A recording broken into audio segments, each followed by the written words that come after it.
I think it's very, very important to discover what is silence.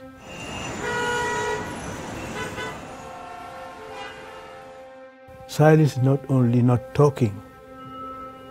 Silence is more deeper, because the great noise is inside ourselves. Ladies and gentlemen, our wonderful students, dear friends, I'm delighted to welcome you to this evening's talk by a very special guest. Even in our churches, there is too much noise. So it's not a place where we can encounter God silently. Silence makes man more similar to God, because God, I said, is silence. He talks in silence.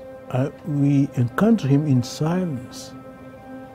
And if we remain with God, we become silent.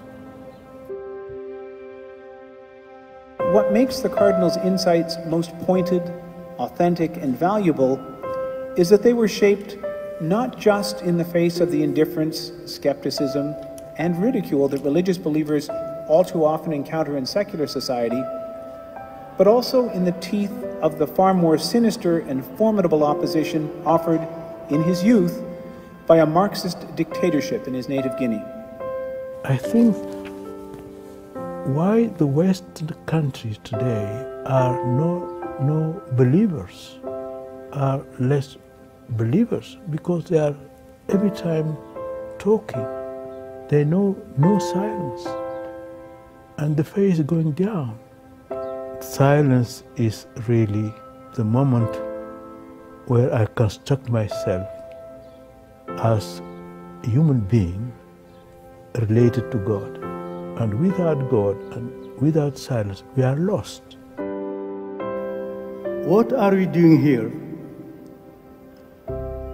In other words, what are our lives for? What kind of people are we called to be? The Western society seems to be lost, because when we are cut from God, we are lost. It's like a tree without roots.